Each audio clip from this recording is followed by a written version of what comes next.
ಪಾಕಿಸ್ತಾನ ಮತ್ತು ಭಾರತದ ವಿಭಜನೆ ಆಗುತ್ತೆ. ಆ ವಿಭಜನೆ ಎಷ್ಟೋ ಜನರಿಗೆ ಇಷ್ಟ ಇರೋದಿಲ್ಲ. ಗಾಂಧೀಜಿಯವರನ್ನ ತಿರಸ್ಕಾರ ಮಾಡ್ತಿರ್ತಾರೆ. ನಂತರ ಪಾಕಿಸ್ತಾನದ ಲಾಹೋರಲ್ಲಿ ತುಂಬಾ ದೌರ್ಜನ್ಯ ನಡೀತಾ ಇದೆ ಹಿಂದೂಗಳ ಮೇಲೆ ಅಂತ ಹೇಳಿದಾಗ್ಲೂ, ಎಷ್ಟೋ ಜನ ಬಂದು ರಿಪೋರ್ಟ್ ಮಾಡಿದಾಗ್ಲೂ ಗಾಂಧೀಜಿಯವರು ಲಾಹೋರಕ್ಕೆ ಸುಧಾಕರ್ ಚತುರ್ವೇದಿ ಅವರನ್ನ ಕಳಿಸ್ತಾರೆ. ಪೂರ್ತಿಯಾಗಿ ಕತ್ತಿನವರೆಗೂ, ಕುತ್ತಿಗೆಯವರೆಗೂ ನೆಲದಲ್ಲಿ ಹೂಳು ಹಾಕ್ಬಿಡ್ತಾರೆ. ನಮಸ್ಕಾರ, ನಮ್ಮ ಪರಂಪರಾಗೆ ಸ್ವಾಗತ. ಬರೀ ಸ್ವಾತಂತ್ರ್ಯ ಹೋರಾಟಕ್ಕೋಸ್ಕರ, ಭಾರತದ ಸ್ವಾತಂತ್ರ್ಯವನ್ನು ಪಡೆಯೋದಕ್ಕೋಸ್ಕರ ಗಾಂಧೀಜಿಯವರ ಜೊತೆಗೂಡಿದಂತಹ ಸುಧಾಕರ್ ಚತುರ್ವೇದಿಯವರು ನಮ್ಮ ದೇಶಕ್ಕೆ ಸ್ವಾತಂತ್ರ್ಯ ಬಂದ ನಂತರ ಪಾಕಿಸ್ತಾನ ಮತ್ತು ಭಾರತದ ವಿಭಜನೆ ಆಗುತ್ತೆ. ಆ ವಿಭಜನೆ ಎಷ್ಟೋ ಜನರಿಗೆ ಇಷ್ಟ ಇರೋದಿಲ್ಲ. ಆ ವಿಭಜನೆಗೆ ಮುಖ್ಯ ಕಾರಣ, ಮುಖ್ಯ ಸಪೋರ್ಟ್ ಗಾಂಧೀಜಿಯವರಾಗಿದ್ದರಿಂದ ಎಷ್ಟೋ ಜನ ಗಾಂಧೀಜಿಯವರನ್ನ ತಿರಸ್ಕಾರ ಮಾಡ್ತಿರ್ತಾರೆ.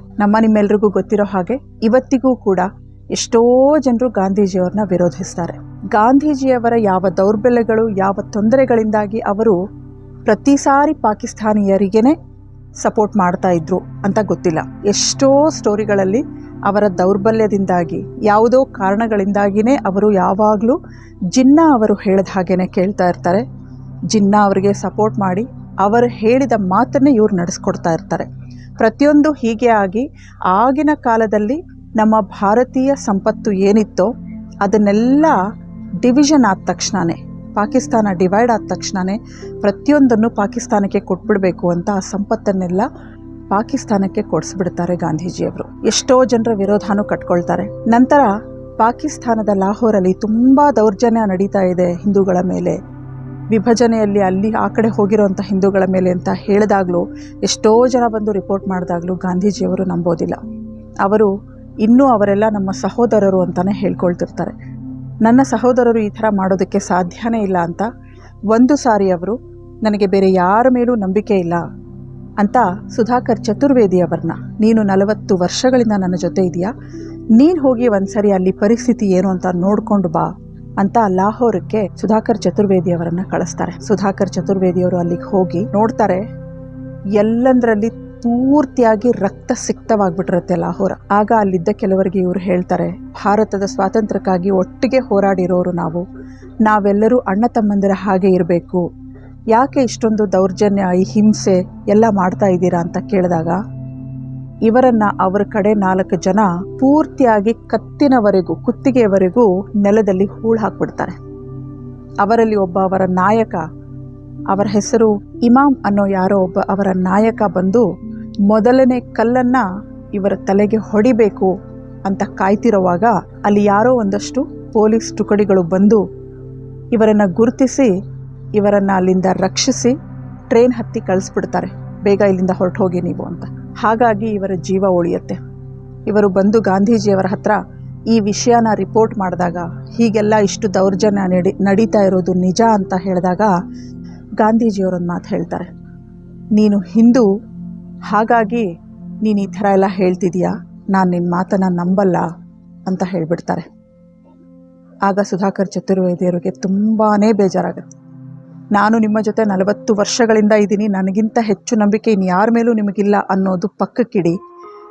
ನಾನು ವೇದಗಳನ್ನು ಓದಿದ್ದೀನಿ, ವೇದಗಳ ಜಾಗದಿಂದಾನೇ ನನ್ನನ್ನು ನೀವು ಕರ್ಕೊಂಡು ಬಂದಿದ್ದೀರಾ. ವೇದಗಳಲ್ಲಿ ಜಾತಿ, ಪದ್ಧತಿ, ಮತ, ಪಂಥಗಳಿಗೆ ಯಾವುದೇ ಜಾಗ ಇಲ್ಲ. ನಾನು ಎಲ್ಲರಿಗೂ ಸೇರಿದವನು, ಎಲ್ಲರೂ ನನಗೆ ಸೇರಿದವರು ಅಂತ ನಾನು ಭಾವಿಸ್ತೀನಿ ಅನ್ನೋದು ನನಗಿಂತ ಹೆಚ್ಚಾಗಿ ನಿಮಗೆ ಚೆನ್ನಾಗಿ ಗೊತ್ತು. ಈ ವಿಷಯ ಗೊತ್ತಿದ್ದು ಇವತ್ತು ನೀವು ನನ್ನ ಮಾತನ್ನೇ ನಂಬುತ್ತಿಲ್ಲ ಅಂದರೆ ನಿಮಗೆ ಎಷ್ಟು ಮಟ್ಟಿಗೆ ನಿಮ್ಮ ಕಣ್ಣುಗಳು ಮುಚ್ಚಿ ಹೋಗಿವೆ, ಅಂಧ ಮೋಹದಲ್ಲೋ ಅಥವಾ ದೌರ್ಬಲ್ಯಗಳಲ್ಲೋ ನೀವು ಕಣ್ಣು ಮುಚ್ಕೊಂಡ್ಬಿಟ್ಟಿದ್ದೀರಾ, ನಿಮಗೆ ನ್ಯಾಯ ಅನ್ಯಾಯ ಯಾವುದೂ ಗೊತ್ತಾಗ್ತಿಲ್ಲ ಅಂತ ಗಾಂಧೀಜಿಯವರ ಮೇಲೆ ಬೇಸರ ಮಾಡಿಕೊಂಡು, ಜಗಳ ಮಾಡಿಕೊಂಡು ವಾಪಸ್ ಬಂದ್ಬಿಡ್ತಾರೆ. ಇವರು ವಾಪಸ್ ಕರ್ನಾಟಕಕ್ಕೆ ಬಂದ 3 ದಿನಗಳ ನಂತರ ಗಾಂಧೀಜಿಯವರ ಹತ್ಯೆ ಆಗುತ್ತೆ. ಈ ಕಡೆ ಬಂದ ಮೇಲೆ ಇವರು ಪೂರ್ತಿಯಾಗಿ ಆರ್ಯ ಸಮಾಜದ ವೇದಗಳ ಪ್ರಚಾರ ಪ್ರಸಾರದಲ್ಲಿ ತೊಡಗಿಬಿಡ್ತಾರೆ. ಸ್ವಾಮಿ ವೀರಜಾನಂದ ದಂಡೀಶ ಅವರಿಂದ ಹಿಡಿದು ಸ್ವಾಮಿ ಶ್ರದ್ಧಾನಂದ ಸರಸ್ವತಿಯವರವರೆಗೂ ನಮ್ಮ ಋಷಿ ಪರಂಪರಾದ ಋಷಿಗಳೆಲ್ಲರೂ ಸನ್ಯಾಸಿಗಳಾಗಿ ವೇದ ಪ್ರಚಾರ ಪ್ರಸಾರ ಮಾಡಿದ್ರು, ಸನ್ಯಾಸಿಯಾಗಿ ಜೀವನ ನಡೆಸಿದ್ರು. ಆದರೆ ಸ್ವಾಮಿ ಶ್ರದ್ಧಾನಂದರ ಶಿಷ್ಯರಾದ ನಮ್ಮ ಸುಧಾಕರ್ ಚತುರ್ವೇದಿಯವರು ಸನ್ಯಾಸಿಯಾಗಿದ್ದುಕೊಂಡು ಕೂಡ ಸಂಸಾರಿಯ ಜೀವನ ನಡೆಸಬೇಕಾದ ಪರಿಸ್ಥಿತಿ ಬರುತ್ತೆ. ವೇದಗಳನ್ನು, ವೇದೋಕ್ತ ಜೀವನವನ್ನು ಆಳಕ್ಕೇಳಿಸ್ಕೊಂಡು ಬಾಳಿಗಿಳಿಸ್ಕೊಂಡಿರುವಂಥ ಸುಧಾಕರ್ ಚತುರ್ವೇದಿಯವರು ಶ್ರೀರಾಮಪುರದಲ್ಲಿದ್ದ ಒಬ್ಬ ಅನಾಥ ಬಾಲಕನನ್ನು ಕರ್ಕೊಂಡು ಹೋಗಿ ಸಾಕ್ತಾರೆ. ಆರ್ಯಮಿತ್ರ ಅಂತ ಹೆಸರಿಡ್ತಾರೆ. ಅವರ ವಿದ್ಯಾಭ್ಯಾಸ ಬಾಲ್ಯವನ್ನೆಲ್ಲ ನೋಡ್ಕೊಳ್ತಾರೆ. ಮದುವೆ ಆಗದೇ ಇದ್ರೂ ಆ ಅನಾಥ ಮಗುವನ್ನು ಸಾಕಿ ಅವನಿಗೆಲ್ಲ ವಿದ್ಯಾಭ್ಯಾಸಗಳನ್ನು ಕೊಡಿಸಿ ಆರ್ಯಮಿತ್ರ IAS ಆಫೀಸರ್ ಆಗ್ತಾರೆ. ಅವರಿಗೆ ಮದುವೆ ಮಾಡಿ 4 ಮಕ್ಕಳು ಹುಟ್ಟುತ್ತಾರೆ. ಆ 4 ಮಕ್ಕಳನ್ನು ಕಾರಣಾಂತರಗಳಿಂದ ಸುಧಾಕರ್ ಚತುರ್ವೇದಿಯವರೇ ಸಾಕ್ತಾರೆ. ಅವರ ವೃದ್ಧಾಪ್ಯದಲ್ಲಿ ಆ ಮೊಮ್ಮಕ್ಕಳೇ ಸುಧಾಕರ್ ಚತುರ್ವೇದಿಯವರನ್ನು ನೋಡ್ಕೊಳ್ತಾರೆ. ನಿಮ್ಮಲ್ಲಿ ತುಂಬ ಜನರಿಗೆ ನನ್ನ ಗುರುಗಳು ಯಾರು ಅಂತ ತಿಳ್ಕೊಳ್ಳೋ ಕುತೂಹಲ ಇತ್ತು. ಅವರು ಯಾರು ಅನ್ನೋದನ್ನು ಈಗ ನಿಮ್ಗೆ ಹೇಳ್ತೀನಿ. ಸ್ವಾಮಿ ವೀರಜಾನಂದ ದಂಡೀಶ ಅವರಿಂದ ಸುಧಾಕರ್ ಚತುರ್ವೇದಿಯರವರೆಗೂ ಬಂದಂಥ ಈ ಋಷಿ ಮತ್ತು ಗುರು ಪರಂಪರೆಯನ್ನು ಯಾಕೆ ಇಲ್ಲಿವರೆಗೂ ನಿಮಗೆ ಹೇಳಿದೆ? ಈ ಋಷಿ ಗುರು ಪರಂಪರೆಯಲ್ಲಿ ನಮ್ಮ ಋಷಿ ಪರಂಪರೆ, ನಮ್ಮ ಗುರು ಪರಂಪರೆಯಿಂದ ನಮ್ಮ ಪರಂಪರೆಯವರೆಗೂ ಬಂದಿರುವಂಥ ಈ ನಮ್ರತ ಪಯಣ ಏನು ಅನ್ನೋದನ್ನು ಇವತ್ತು ನಿಮ್ಮೆಲ್ರಿಗೂ ಹೇಳ್ತೀನಿ. 1958ರಲ್ಲಿ ಬೆಂಗಳೂರಿನಲ್ಲಿ ಶ್ರೀಕಂಠಯ್ಯ ಮತ್ತು ರುಕ್ಮಿಣಿ ದಂಪತಿಗೆ ಹಿರಿಯ ಮಗನಾಗಿ ಒಬ್ಬ ಬಾಲಕ ಹುಟ್ಟುತ್ತಾನೆ. ಶ್ರೀಕಂಠಯ್ಯನವರು ಪತ್ರಕರ್ತರು, ಸಂಶೋಧಕರು, ಲೇಖಕರಾಗಿರ್ತಾರೆ. ಅವರ ಪತ್ನಿಯಾದಂಥ ರುಕ್ಮಿಣಿಯವರು ಅಧ್ಯಾಪಕಿ. ತಂದೆಯೇ ಮೊದಲನೇ ಗುರು ಆಗ್ತಾರೆ. ಮನೆಯಲ್ಲೇ ಯಾವಾಗಲೂ ವಿಮರ್ಶಾತ್ಮಕವಾದ ವೇದೋಕ್ತ ವಾತಾವರಣದಲ್ಲೇ ಈ ಬಾಲಕ ಬೆಳೀತಾರೆ. ನಂತರ ಸಂಸ್ಕೃತದಲ್ಲಿ MA ಓದಿಕೊಂಡು, ಕಾಸ್ಟ್ ಅಕೌಂಟೆನ್ಸಿ ಓದಿಕೊಂಡು, ಮೊದಲು ಪೋಸ್ಟ್ ಆಫೀಸಲ್ಲಿ, ನಂತರ ಭಾರತ್ ಅರ್ತ್ ಮೂವರ್ಸ್ ಅಲ್ಲಿ ಕೆಲಸ ಮಾಡಿಕೊಂಡು ಎಷ್ಟೋ ವರ್ಷಗಳು ಅಲ್ಲಿ ಉದ್ಯೋಗವನ್ನು ಮಾಡ್ಕೊಂಡಿರ್ತಾರೆ. ಒಂದಷ್ಟು ವರ್ಷಗಳ ನಂತರ ಯಾವಾಗಲೂ ವೇದಗಳನ್ನು ಅಧ್ಯಯನ ಮಾಡಬೇಕು ಅನ್ನೋ ಆಸಕ್ತಿ ಇರುವಂಥ ಇವರು, ವೇದಗಳ ಆ ಒಂದು ಆಸಕ್ತಿ ಇವ್ರನ್ನ ತುಂಬಾ ಸೆಳೆಯೋಕ್ಕೆ ಶುರು ಮಾಡುತ್ತೆ. ಆಗ ಅವರು ತಮ್ಮ ಕೆಲಸವನ್ನು ಬಿಟ್ಟು ಬಂದು ಪೂರ್ತಿಯಾಗಿ ವೇದಾಧ್ಯಯನದಲ್ಲೇ ತೊಡಗಿಬಿಡ್ತಾರೆ. RV Krishnarao, M ಗೋಪಾಲಕೃಷ್ಣರಾವ್, Vasudev Ballal, Rao V Nayak ಹಾಗೂ ವಿಜ್ಞಾನ ಭಿಕ್ಷುಜಿ ಇವರ ಗುರುಗಳಾಗ್ತಾರೆ. ವೇದಗಳು, ವೇದಾಂಗಗಳು, ಸಂಸ್ಕೃತದ ಅಧ್ಯಯನವನ್ನು ಇವರು ವಿಜ್ಞಾನ ಭಿಕ್ಷುಜಿ ಅವರ ಹತ್ತಿರ ಮಾಡ್ತಾರೆ. 1972ರಲ್ಲಿ ಪ್ರೌಢಶಾಲೆಯ ವಿದ್ಯಾರ್ಥಿಯಾಗಿದ್ದಾಗ ಬೆಂಗಳೂರಿನ ಸೆಂಟ್ರಲ್ ಲೈಬ್ರರಿಯಲ್ಲಿ ಯಾವುದೋ ಪುಸ್ತಕವನ್ನು ಓದೋದಕ್ಕೆ ಹುಡುಕ್ತಿರುವಾಗ ವೇದೋಕ್ತ ಜೀವನ ಪಥ ಅನ್ನೋ ಪುಸ್ತಕ ಕಣ್ಣಿಗೆ ಬೀಳುತ್ತೆ. ಅದನ್ನು ನೋಡಿದ ತಕ್ಷಣವೇ ಯಾರೋ ನನ್ನ ಹೆಸರಿನವರೇ ಬರೆದಿದ್ದಾರೆ, ಏನಿರಬಹುದು ಅಂತ ಓದ್ಕೊಂಡು ಹೋದಾಗ ಮನೆಯಲ್ಲಿ ವೈದಿಕ ವಾತಾವರಣ, ವೇದಗಳ ವಾತಾವರಣ, ವಿಮರ್ಶಾತ್ಮಕ ಮಾತುಕತೆಗಳು ಇರೋದ್ರಿಂದ, ಅದೇ ವಾತಾವರಣದಲ್ಲಿ ಬೆಳೆದಿರೋದ್ರಿಂದ ಒಂದೇ ಸಾರಿಗೆ ಆ ಪುಸ್ತಕ ಓದ್ಕೊಂಡು ಹೋದ ಹಾಗೆ ತುಂಬ ಅರ್ಥ ಆಗ್ಬಿಡತ್ತೆ. 20 ವರ್ಷಗಳ ನಂತರ 1992ರಲ್ಲಿ ಇವರ ಮಿತ್ರರೊಬ್ಬರು ವೇದೋಕ್ತ ಜೀವನ ಪಥವನ್ನು ಬರೆದಿರುವಂತಹ ಲೇಖಕರು ಇಲ್ಲೇ ಜಯನಗರದಲ್ಲಿರ್ತಾರೆ. ಅವ್ರನ್ನ ಭೇಟಿ ಮಾಡಬೇಕು ಅಂತ ಹೋಗ್ತಿದ್ದೀನಿ, ಬರ್ತೀರಾ ಅಂದಾಗ ತುಂಬ ಸಂತೋಷದಿಂದ ಇವ್ರು ಹೋಗ್ತಾರೆ. ಹೋಗಿ ನಿಮ್ಮ ಪುಸ್ತಕ ಓದಿದ್ದೀನಿ, ಹೀಗೆ ನಿಮ್ಮನ್ನು ನೋಡ್ಕೊಂಡು ಹೋಗೋಣ ಅಂತ ಬಂದೆ ಅಂತ ಸುಧಾಕರ್ ಚತುರ್ವೇದಿಯವ್ರಿಗೆ ಹೇಳ್ತಾರೆ. ಆಗ ಸುಧಾಕರ್ ಚತುರ್ವೇದಿಯವರು, ನೋಡ್ಕೊಂಡು ಹೋಗೋದಕ್ಕೆ ನಾನೇನು ಝೂ ಅಲ್ಲಿಟ್ಟಿರೋ ಪ್ರಾಣಿನಾ? ಸುಮ್ಮನೆ ಬಂದು ನೋಡ್ಕೊಂಡು ಹೋದರೆ ನಿಮ್ಮ ಸಮಯ, ನನ್ನ ಸಮಯ, ಇಬ್ಬರು ಸಮಯನೂ ವ್ಯರ್ಥ ಅಂತ ಹೇಳ್ತಾರೆ. ಅದೇ ಈ ವ್ಯಕ್ತಿಗೆ ಮೊದಲನೇ ಪಾಠ ಆಗುತ್ತೆ. ಅಲ್ಲಿಂದಾನೇ ಅವರ ಶಿಷ್ಯತ್ವನ ಸ್ವೀಕಾರ ಮಾಡ್ತಾರೆ. ಅದಾದ 6 ತಿಂಗಳ ನಂತರ ಒಂದು ದೊಡ್ಡ ಪ್ರಶ್ನೆಗಳ ಪಟ್ಟಿಯನ್ನು ಮಾಡಿಕೊಂಡು ಅವ್ರ ಹತ್ರ ಹೋಗ್ತಾರೆ. ಪ್ರತಿಯೊಂದು ಪ್ರಶ್ನೆಗೂ ಸುಧಾಕರ್ ಚತುರ್ವೇದಿಯವರು ಉತ್ತರ ಕೊಡ್ತಾರೆ. ತಮ್ಮ ಗುರುಗಳಾದ ಸುಧಾಕರ್ ಚತುರ್ವೇದಿಯವರ ಹತ್ರ ಹೋದರು. ಅಲ್ಲಿಂದ ಈ ಗುರು ಶಿಷ್ಯರ ಪರಂಪರೆ ಮುಂದುವರಿತಾ ಬಂದು ತಮ್ಮ ಶಿಷ್ಯತ್ವದ ಜೊತೆಗೆ ತಮ್ಮ ಪತ್ನಿಯಾದ ಶ್ರೀಮತಿ ಇಂದುಮತಿ ಹಾಗೂ ತಮ್ಮ ಮಗಳಾದ ಅಮೃತ ವರ್ಷಿಣಿಯವರಿಗೂ ಕೂಡ ಸುಧಾಕರ್ ಚತುರ್ವೇದಿಯವರನ್ನು ಗುರುವಾಗಿ ಸ್ವೀಕರಿಸಿ ಅವರ ಶಿಷ್ಯತ್ವದ ಸುವರ್ಣಾವಕಾಶ ಕೂಡ ಒದಗಿ ಬರುತ್ತೆ. ಹಾಗಾಗಿ ಮಗಳಾದ ಅಮೃತ ವರ್ಷಿಣಿ ಹಾಗೂ ಅವರ ಶ್ರೀಮತಿಯಾದ ಇಂದುಮತಿಯವರು ಕೂಡ ಸುಧಾಕರ್ ಚತುರ್ವೇದಿಗಳ ಶಿಷ್ಯರೇ. ಅವರು ಕೂಡ ಅವರಿಂದ ತುಂಬ ವಿಷಯಗಳನ್ನು ಅಧ್ಯಯನ ಮಾಡಿ ಅವರ ಜೊತೆಗೆ ಇದ್ದು ಎಷ್ಟೋ ಕನ್ನಡಕ್ಕೆ ಅನುವಾದ ಮಾಡಬೇಕಾದ ಭಾಷೆಗಳಲ್ಲಿ ಅವರ ಸಹಾಯಕರಾಗಿ ಕೆಲಸ ಮಾಡಿದ್ದಾರೆ. ಹೀಗೆ ತುಂಬಾ ಹಾಸ್ಯರಸವನ್ನು ಬೆರೆಸಿ ಪ್ರತಿಯೊಂದು ಪ್ರವಚನವನ್ನು ಸುಧಾಕರ್ ಚತುರ್ವೇದಿಯವರು ಹೇಳ್ತಿರ್ತಾರೆ. ಅವರು ಯಾವಾಗಲೂ ನಗುಮುಖಾನೆ, ಹಸನ್ಮುಖಿಯಾಗಿರ್ತಾರೆ, ಯಾವಾಗಲೂ ನಗ್ನಗ್ತಾ ಇರ್ತಾರೆ. ಒಂದು ಸಾರಿನೂ ಅವರು ಸೀರಿಯಸ್ ಆಗಿರೋದು, ಯಾರ್ದೋ ಮೇಲೆ ಕೋಪ ಮಾಡ್ಕೊಂಡಿರೋದಕ್ಕೆ ಸಾಧ್ಯನೇ ಇಲ್ಲ. ಅಷ್ಟು ಹಸನ್ಮುಖಿಯಾಗಿ ಪ್ರತಿಯೊಂದು ವಿಚಾರದಲ್ಲೂ ಪ್ರತಿಯೊಂದು ವಿಷಯದಲ್ಲೂ, ಪ್ರವಚನದಲ್ಲೂ, ವೇದ ಮಂತ್ರಗಳನ್ನು ಹೇಳೋ ರೀತಿಯಲ್ಲೂ ಕೂಡ ಹಾಸ್ಯರಸವನ್ನು ಬೆರೆಸಿ ಹೇಳ್ತಾ ಇರ್ತಾರೆ. ನಗುವೇ ನಿಮ್ಮ ಲಾಂಛನ, ಸುಧಾರಕ ಸುಧಾಕರ ಅನ್ನೋ 2 ಪುಸ್ತಕಗಳನ್ನು ಅವರನ್ನು ಕುರಿತಾಗಿ ಈ ವ್ಯಕ್ತಿ ಬರೀತಾರೆ. ಅದೂ ಅಲ್ಲದೆ ಜೀವನಕ್ಕೊಂದು ಅಳತೆಗೋಲು, ಮದುವೆ, ಮೃತ್ಯುವೇ ನಮಸ್ಕಾರ, ಹೀಗೆ ಇವರು ಬರೆದ ಪುಸ್ತಕಗಳು ಕೂಡ ತುಂಬಾ ಹೆಚ್ಚು, ಪಟ್ಟಿ ಮಾಡೋದಕ್ಕೆ ಸಾಧ್ಯ ಇಲ್ಲ. ಅಷ್ಟು ಪುಸ್ತಕಗಳನ್ನು ಬರೆದು ಉಚಿತವಾಗಿ ಎಲ್ಲರಿಗೂ ಹಂಚ್ತಾರೆ. ಇವತ್ತಿನವರೆಗೂ ಉಚಿತವಾಗಿಯೇ ಎಲ್ರಿಗೂ ಹಂಚ್ತಾ ಇದ್ದಾರೆ. ಈ ಎಲ್ಲ ಪುಸ್ತಕಗಳು ವೇದಗಳನ್ನು ಕುರಿತೇ ಇರೋದು. ಎಲ್ಲ ಪುಸ್ತಕಗಳಲ್ಲೂ ವೇದಗಳ ಅದ್ಭುತವಾದ ಜ್ಞಾನ ಇದೆ. ಕರ್ನಾಟಕದಲ್ಲಿ ನಮ್ಮ ಸುಧಾಕರ್ ಚತುರ್ವೇದಿಯವರ ಎಷ್ಟೋ ಶಿಷ್ಯರಲ್ಲಿ ಇಬ್ಬರು ತುಂಬ ಪ್ರಮುಖರಾಗಿರುವಂಥವರು. ಚತುರ್ವೇದಿಗಳ ಒಬ್ಬ ಶಿಷ್ಯ ಶ್ರೀ ಶ್ರೀ ರವಿಶಂಕರ್ ಗುರೂಜಿ ಹಾಗೂ ಇನ್ನೊಬ್ಬ ಶಿಷ್ಯ ಸುಧಾರಕ ಸುಧಾಕರ ಅನ್ನುವಂಥ ಪುಸ್ತಕವನ್ನು ಬರೆದ ಇನ್ನೊಬ್ಬ ಸಮಾಜ ಸುಧಾರಕನಾದ ಸುಧಾಕರ್ ಶರ್ಮಾ ಅವರು. ಸುಧಾಕರ್ ಶರ್ಮಾ ಅವರು ಎಷ್ಟೋ ಪುಸ್ತಕಗಳನ್ನು ಬರೆದು ಅದರಲ್ಲಿ ಅದ್ಭುತ ವೈದಿಕ ಜ್ಞಾನವನ್ನು ಪ್ರಚಾರ ಪ್ರಸಾರ ಮಾಡ್ತಾ ಆ ಪುಸ್ತಕಗಳನ್ನೆಲ್ಲ ಎಲ್ಲರಿಗೂ ಉಚಿತವಾಗಿ ಹಂಚ್ತಾ ಎಷ್ಟೋ ಜ್ಞಾನವನ್ನು ಹಂಚಿಬಿಟ್ಟಿದ್ದಾರೆ ಜನರಿಗೆ.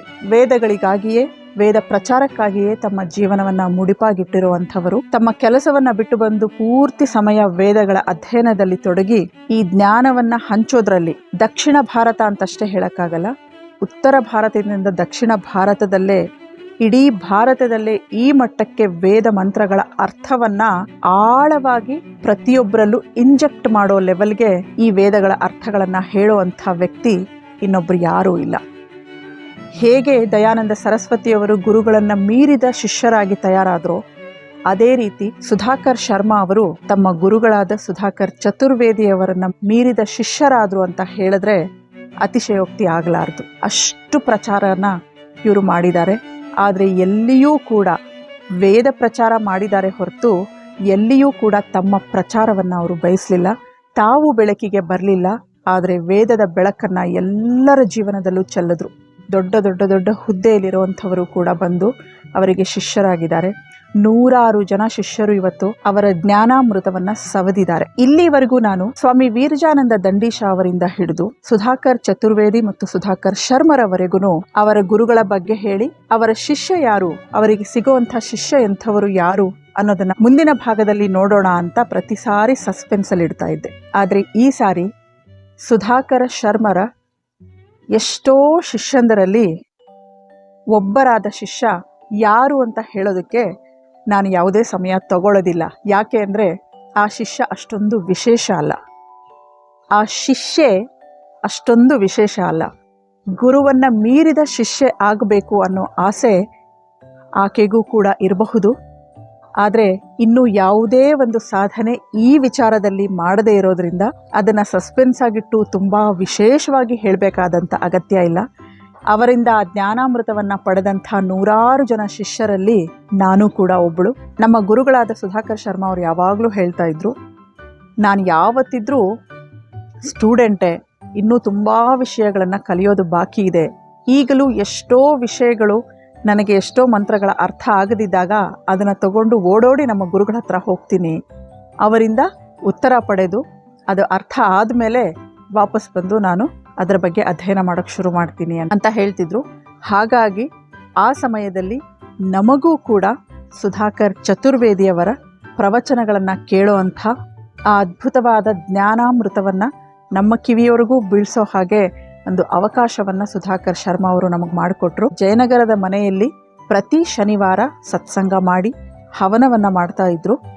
ಆ ಹವನಕ್ಕೆಲ್ಲ ಎಷ್ಟೋ ಸಾರಿ ನಾನು ಇನ್ನೂ ಒಂದು ತುಂಬಾ ಅದ್ಭುತವಾದ ವಿಷಯ ಅಂದರೆ, ನನ್ನ ಜೊತೆಗೆ ನನ್ನ 2.75-3 ವರ್ಷದ ಮಗ ಕೂಡ ನಮ್ಮ ಜೊತೆ ಬರ್ತಿದ್ದ. ಎಷ್ಟೋ ಸರಿ ಅವರ ಪ್ರವಚನಗಳನ್ನು ಕೇಳ್ತಿದ್ವಿ, ಅವರ ಜೊತೆ ಸತ್ಸಂಗ ಮಾಡ್ತಾ ಇದ್ವಿ, ಹವನ ಮಾಡ್ತಾ ಇದ್ವಿ. ಅವರ ಸತ್ಸಂಗದಲ್ಲಿ ಅದ್ಭುತವಾದ ವಿಚಾರಗಳನ್ನು ನಮಗೆ ಹೇಳ್ಕೊಡ್ತಿದ್ರು. ಸುಧಾಕರ್ ಚತುರ್ವೇದಿಯವರು ನಮಗೂ ಕೂಡ ಪಾಠ ಮಾಡಿದ್ದಾರೆ, ಪ್ರವಚನ ಕೊಟ್ಟಿದ್ದಾರೆ. ಹಾಗಾಗಿ ಅವರು ನಮ್ಮ ಗುರುಗಳು ಕೂಡ ಅಂತ ಹೇಳ್ಕೊಳ್ಳೋದ್ರಲ್ಲಿ ನಾವು ಅವರ ಎದುರಿಗೆ ಕೂತ್ಕೊಂಡು ಪಾಠನ ಕಲಿಯುವಂಥ ಸುವರ್ಣ ಅವಕಾಶ ನಮಗೂ ಕೂಡ ಸಿಕ್ತು ಅಂತ ಹೇಳೋದಕ್ಕೆ ತುಂಬಾ ಹೆಮ್ಮೆ ಆಗತ್ತೆ.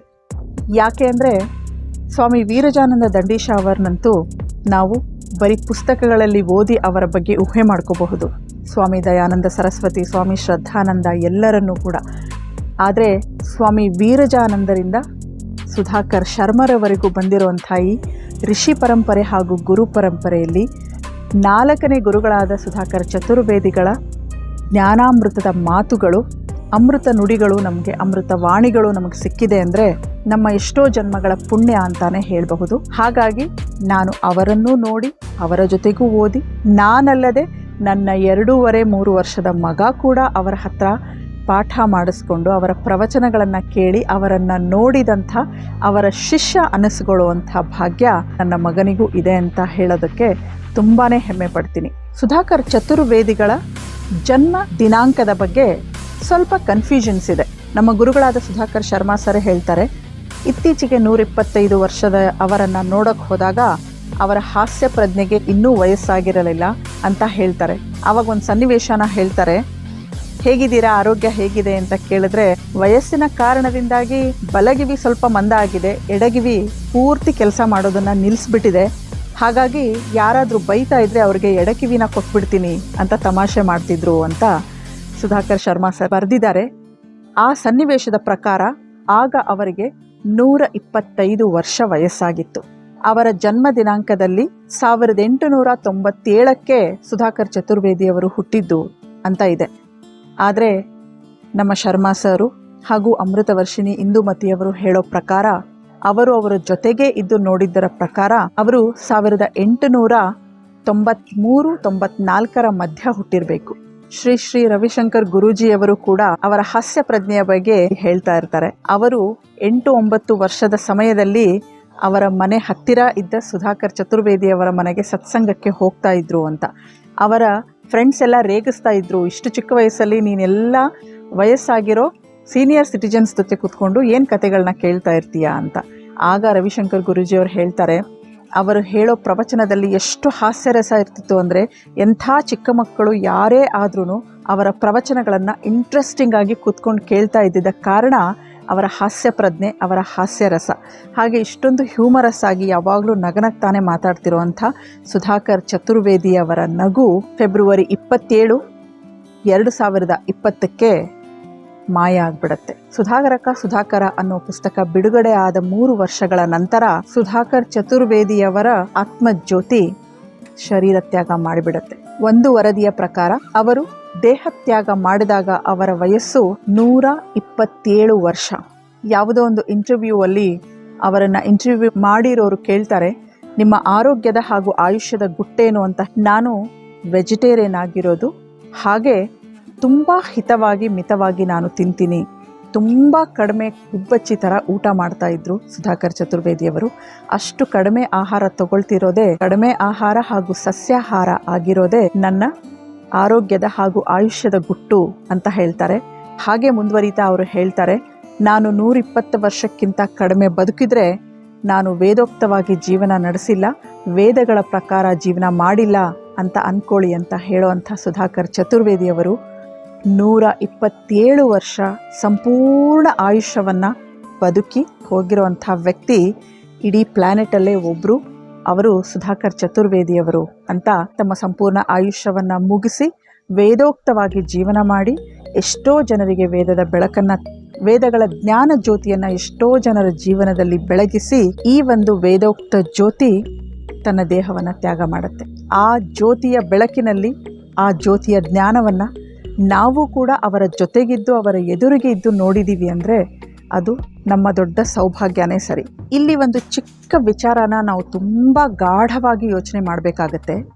ಉತ್ತರ ಭಾರತದಲ್ಲಿ ಪಂಜಾಬದಲ್ಲಿ ಶುರುವಾಗಿರುವಂಥ ಈ ಪ್ರಯಾಣ, ಸ್ವಾಮಿ ವೀರಜಾನಂದ ದಂಡೀಶ್ ಅವರಿಂದ ಶುರುವಾಗಿರುವಂಥ ಈ ಪ್ರಯಾಣ ದಕ್ಷಿಣ ಭಾರತದವರೆಗೂ ಬರಬೇಕು ಅಂದರೆ ನಮ್ಮ ಸುಧಾಕರ್ ಚತುರ್ವೇದಿಯವರು ವೇದಗಳನ್ನು ಹುಡುಕೊಂಡು, ವೇದ ಅಧ್ಯಯನವನ್ನು, ವೈದಿಕ ಗುರುಕುಲಗಳನ್ನು ಹುಡುಕೊಂಡು ಕಾಂಗಡಿವರೆಗೂ ಹೋಗದೇ ಇದ್ದಿದ್ರೆ, ಹರಿದ್ವಾರದವರೆಗೂ ಹೋಗದೇ ಇದ್ದಿದ್ರೆ ಇವತ್ತು ನಮ್ಮ ದಕ್ಷಿಣ ಭಾರತೀಯರಿಗೆ ಈ ಮಟ್ಟದ ವೇದ ಜ್ಞಾನ ಅವರಿಂದ ಎಷ್ಟೋ ಜನರಿಗೆ ಸಿಕ್ಕು, ಅದರಲ್ಲಿ ಸುಧಾಕರ್ ಶರ್ಮರು ಒಬ್ಬರಾಗಿ ಅದನ್ನು ಅಷ್ಟು ಬಾಳಿಗೆ ಇಳಿಸಿಕೊಂಡು ಸುಧಾಕರ್ ಶರ್ಮರು ಇಷ್ಟೊಂದು ಜನರಿಗೆ ಆ ಒಂದು ಜ್ಞಾನವನ್ನು ನೀಡದೆ ಹೋಗಿದ್ದಿದ್ರೆ, ಇಂಥ ಒಂದು ಜ್ಞಾನ ವೇದಗಳಲ್ಲಿ ಇಂಥ ಅದ್ಭುತವಾದ ಜ್ಞಾನ ಇದೆ ಅನ್ನೋದು ನಮ್ಮ ಯಾರಿಗೂ ಇವತ್ತು ಗೊತ್ತಾಗ್ತಾನೆ ಇರಲಿಲ್ಲ.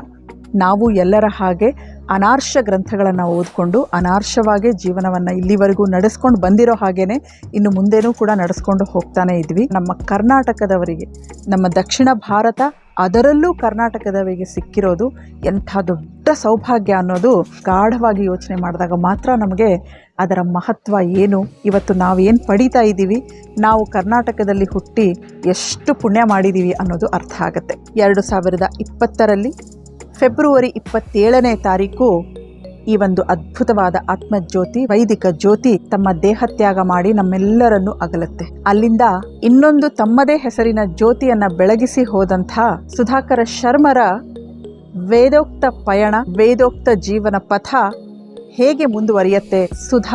ಸುಧಾಕರ ಅನ್ನೋ ಪುಸ್ತಕವನ್ನು ಬರೆದಂಥ ಇನ್ನೊಬ್ಬ ಸುಧಾಕರನ ಗರಡಿಯಲ್ಲಿ ಇನ್ನೆಷ್ಟೋ ಶಿಷ್ಯಂದರು ಪಳಗುತ್ತಾ ಇದ್ದಾರೆ, ಜ್ಞಾನನ ಪಡಿತಾನೇ ಇದ್ದಾರೆ. ಅಷ್ಟು ಜನ ಶಿಷ್ಯಂದರಲ್ಲಿ ನಾನು ಒಬ್ಬಳು. ಹೀಗೆ ನಡ್ಕೊಂಡು ಬಂದು ಅವರ ಜೊತೆಗಿದ್ದು ಎಷ್ಟೋ ಪುಸ್ತಕಗಳನ್ನು ತಾವು ಸ್ವಂತವಾಗಿ ಬರೆದ ನಮ್ಮ ಸುಧಾಕರ ಶರ್ಮಾ ಅವರು ತಮ್ಮ ಗುರುಗಳ ಬಗ್ಗೆನೇ ಒಂದು ಚಿಕ್ಕದಾಗಿ ಆಚಾರ್ಯರನ್ನ ತೀರಿಸುವಂಥ ಅವಕಾಶ ಬಂದಿದೆ ಅಂತ ಸುಧಾಕರ ಅನ್ನೋವಂಥ ಒಂದು ಪುಸ್ತಕನ ಸುಮಾರು 2017ರಲ್ಲಿ ಬಿಡುಗಡೆ ಮಾಡ್ತಾರೆ. ಇದರ ಮೊದಲನೇ ಪ್ರತಿ ಬಂದಾಗ ನಾವೆಲ್ಲರೂ ಕೂಡ ಸುಧಾಕರ ಶರ್ಮರ ಜೊತೆಗೆ ಅವರ ಶಿಷ್ಯ ವೃಂದದಲ್ಲಿ ನಾನು ಒಬ್ಬಳಾಗಿ ಅಲ್ಲೇ ಇದ್ವಿ. ಆ ಪುಸ್ತಕ ಬಿಡುಗಡೆ ಆಗ್ತಿದ್ದ ಹಾಗೇ ನಮ್ಮೆಲ್ಲರಿಗೂ ಒಂದು ಪುಸ್ತಕವನ್ನು ಸುಧಾಕರ್ ಶರ್ಮರು ಕೊಟ್ಟರು. ಆಗಲೇ ನಾವು ಅವರ ಬಗ್ಗೆ ಎಲ್ಲ ತಿಳ್ಕೊಳ್ಳೋಕೆ ಶುರು ಮಾಡಿದ್ವಿ. ಅವರ ಈ ಋಷಿ ಪರಂಪರೆ ಮತ್ತು ಗುರು ಪರಂಪರೆಯನ್ನು ಹೀಗೆ ಮುಂದುವರಿಸ್ಕೊಂಡು ಹೋಗಬೇಕು, ಆಚಾರ್ಯ ಋಣನ ಒಂದಿಷ್ಟಾದರೂ ತೀರಿಸ್ಕೊಳ್ಬೇಕು ಅನ್ನೋ ಆಸೆಯಿಂದ ಈ ಒಂದು ಪ್ರಯತ್ನದಲ್ಲಿ ಇದನ್ನು ಮುಂದುವರಿಸ್ಕೊಂಡು ಹೋಗೋ ಪ್ರಯತ್ನದಲ್ಲಿದ್ದೀನಿ. ಗುರುವನ್ನು ಮೀರಿದ ಶಿಷ್ಯೆ ಆಗಬಾರದು, ಆಗೋದು ಅಸಾಧ್ಯ ಅನ್ನೋದಂತೂ ಸುಳ್ಳು. ಅವರು ಕೊಟ್ಟ ಇಷ್ಟೆಲ್ಲ ಜ್ಞಾನಾಮೃತವನ್ನು ಒಂದಷ್ಟು ಜನರಿಗಾದರೂ ತಿಳಿಸಿ ಅವರಿಂದ ಹೀಗೆ ಈ ಪರಂಪರೆ ಮುಂದುವರಿಯಲಿ ಅನ್ನೋ ಒಂದು ಆಸೆಯಿಂದ ನನ್ನ ಪಯಣ, ನನ್ನ ಹುಡುಕಾಟ ಸುಧಾಕರ ಶರ್ಮರವರೆಗೆ ಹೇಗೆ ನಿಂತು ಬರೀ ನನ್ನದಷ್ಟೇ ಅಲ್ಲ, ನನ್ನ ಪತಿ ಹಾಗೂ ನನ್ನ 2.5-3 ವರ್ಷದ ಮಗನಿಗೂ ಕೂಡ ಚತುರ್ವೇದಿಗಳ ದರ್ಶನ ಭಾಗ್ಯ ಸಿಕ್ಕಿದೆ. ಅವರಿಂದ ಜ್ಞಾನಾಮೃತಗಳು ನನ್ನ ಮಗನ ಕಿವಿ ಮೇಲೂ ಬಿದ್ದಿದೆ. ತಮ್ಮದೇ ಹೆಸರಿನ ಇನ್ನೊಂದು ಅದ್ಭುತ ಜ್ಯೋತಿಯಾದ ಸುಧಾಕರ ಶರ್ಮಾ ಅವರು ನನಗೆ ಸಿಕ್ಕಂಥ ಸಂದರ್ಭ. ಅಲ್ಲಿಂದ ಸುಧಾಕರ ಶರ್ಮರ ಶಿಷ್ಯತ್ವದಲ್ಲಿ ನನ್ನ ಪಯಣ ಹೇಗೆ ಮುಂದುವರಿತು ಅನ್ನೋದನ್ನು ಮುಂದಿನ ಭಾಗದಲ್ಲಿ ನೋಡೋಣ. ಅಲ್ಲಿವರೆಗೂ ನಮಸ್ಕಾರ.